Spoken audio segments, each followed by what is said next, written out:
시즈쿠와 이토치 다 되겠다 매워 삼아시대 요겠다 몸아모는 내가 연보진이야した知識に乗ってその身にまとった曇りな全てを振り払うように最電話をララの演奏エッセイく手遅れですよ近々なんか見えない絆なんて果てなくて僕ら今旅の途中どうして今不軸途中 Somebody just tell me out 叶えよう約束通りひび割れた世界で Let's fly this world Even I cannot break this world All I need is get this wrong We can catch the game 負けないでよ目に落ちた全てをほら味方に変えて We can catch the game कोई विश्वास नहीं हो रहा होता ये कैसे हो गया इसने मुझे कैसे काट दिया बॉस्टर के अंदर से एक डेविल निकलता और कह रहा होता आखिर में तुम हार गए हो यू लूजर तुम्हें डिसअपेयर हो जाना चाहिए पैरों को सारी पुरानी बातें याद आ रही होती कैसे ऑस्टर ने बहुत मेहनत की और आखिर में रो रही होती है और कह रही होती है शुक्रिया तुम्हारा। इसी तरह हाँ कैप्टन यामी को दिखाया जाता है जो बहुत थके होते हैं और बोल रहे होते हैं ये सब फिनिश हो गया आखिरकार इन लोगों ने निपटा लिया सब कुछ। जो डेविल का मैजिक होता है पर्पल कलर का वो सबको डिस्ट्रॉय कर रहा होता है। लूमियर बोलता है मैं अपनी लिमिट क्रॉस कर रहा हूँ धीरे धीरे। दूसरी तरफ हमें फिगोलियन को दिखाया जाता है जो कह रहा होता है लाइट धीरे धीरे बहुत कम हो जा रही है और चारवी बोल रही थी ये सब क्या मुझे बहुत डर लग रहा है को दिखाया जाता है कह रही होती है मेरा दिमाग लिख के दिमाग से कंट्रोल है और यहाँ से निकलने का एक ही रास्ता है ऊपर वाले फ्लोर में जाना जल्दी करो। अपनी लिमिट पूरी रीच कर चुका होता है उसकी शक्ति सारी गायब हो जाती है और जो पर्पल कलर का और होता है सबको कवर कर लेता है एकदम से। अब हमें काला कलर का एक गड्ढा दिखाया जाता है जिसे सब लोग नीचे गिर रहे होते हैं। नोएल कहती है ऑस्टा तुम यहाँ पे हो। हमें रेडियस और गंदे मुंह वाले को दिखाया जाता है ये इन दोनों का मैजिक होता है इन लोगों ने बाकी सारे मेंबर को बचाया होता है। गंदे मुंह वाला कहता है मैं कुछ अच्छा करने जाता है ये इसका पहला स्टेप था। रेडियस कहता है तुम इसका कोई गलत आइडिया मत लगाना। नीचे से एकदम से कैप्टन यहाँ में आता है किसी बंदों को उठा के और कह रहे थे तू भले कितना छुप जा तेरी की मैं अच्छे से पढ़ सकता हूँ कभी भी।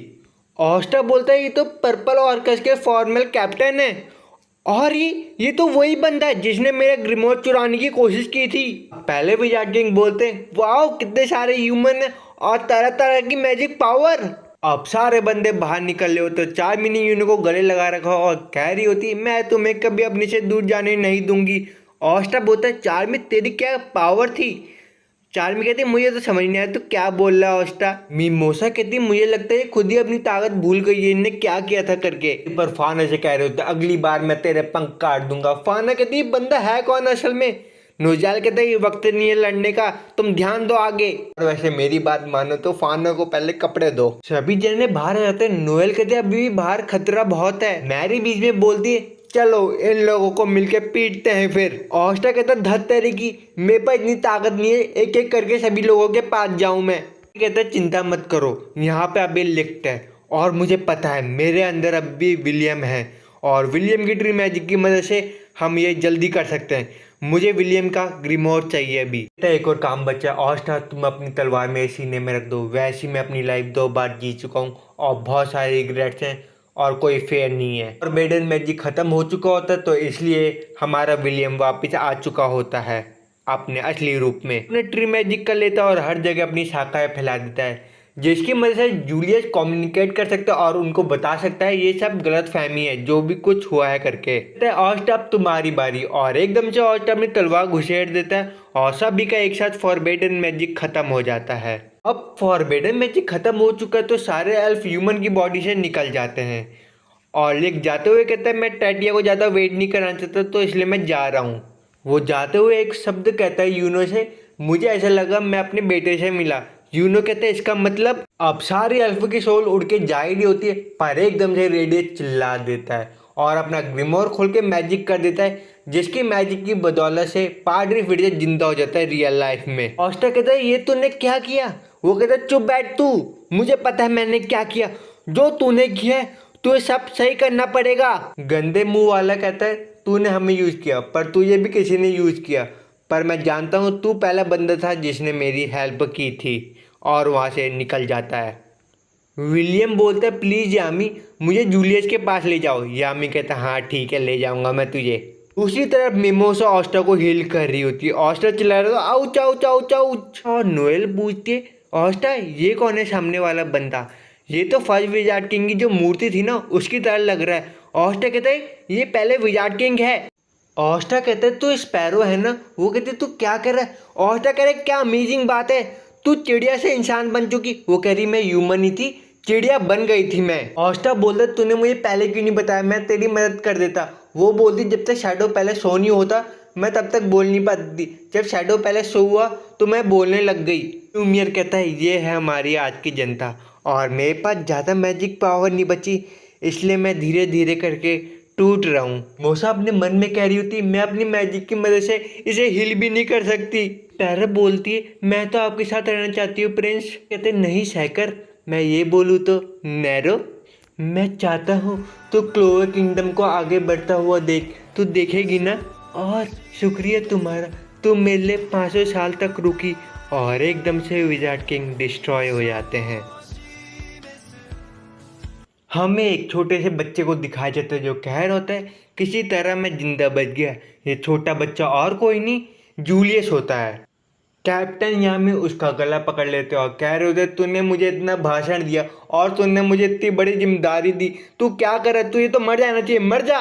जूलियस बोलता है मुझे माफ़ करना, मैं यूजलेस था, जब क्लोवर किंगडम में खतरा आया मैं कुछ नहीं कर पाया, और मुझे लगा मैं मरने वाला था, मेरी सारी शक्तियाँ ख़त्म होने वाली थी। जो मैंने 13 साल तक मैजिक अपने स्टोर कर रहा था एक बॉल में, मैंने उसे यूज़ कर लिया।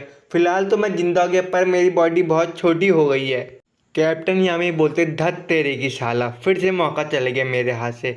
अब विलियम जूलियस से बोलता है मुझे माफ़ करना तुम। जूलियस कहता है तुम माफ़ी के काबिल तो नहीं हो, पर इसमें गलती मेरी भी है। कैप्टन यामी कहते हैं तू इसे पनिश नहीं करेगा जो इसने किया है। जूलियस बोलता है मुझे पता है जो तेरे साथ हुआ, तूने बहुत सफ़र किया है, इसमें मेरी भी गलती है, मैं तो एक कैप्टन बनाए बिना सोचे समझे। नेक्स्ट सीन में हमें दिखाया जाता है जूलियस कह रहा है तुम सबने बहुत सारा हार्ड वर्क किया है। सब लोग देख के शॉक हो जाते हैं छोटा बच्चा कौन है, और वो ये भी बताता है विजार्ड किंग नहीं रहे अब। कैप्टन यामी कहते तू क्या कह रहा है, तू ही तो विजार्ड किंग है। और सभी जने ये बात सुन के बहुत शॉक हो जाते हैं। जूलियस बताता है मेरा सारा मैजिक खत्म हो गया, सिर्फ मेरे पास ग्रिमोर का एक ही पेज बचा हुआ है, मैं फाइट नहीं कर सकता अब। और जूलियस उनको ये सब भी बताता है वो किस तरह जिंदा हुआ। वो कहता है जब मैं जंगलों में घूम रहा था मुझे एक बॉल मिली जिसमें मैंने अपना मैजिक स्टोर किया 13 साल तक, और जो मेरे माथे में बिंदु था उसकी वजह से मैंने मैजिक रिलीज कर दिया। हैकर अपने मन में बोलती ये चीज़ तो 500 साल पहले मैंने और प्रिंस ने बनाई थी, मैजिक आइटम जो लोगों की हेल्प कर सकते, इसकी वजह से हमारे विजार्ड किंग जिंदा बचे इस बार। अब जूलियस से एकदम सैगर के पास से जाता और कह रहा होता तेरी मैजिक पावर कैसी है, मैं देखना चाहता हूँ उसे। कैप्टन यामी से एकदम से उठाता और कह रहे होते तू कभी नहीं सुधरेगा, जल्दी कर, हमें दूसरों की भी मदद करनी है।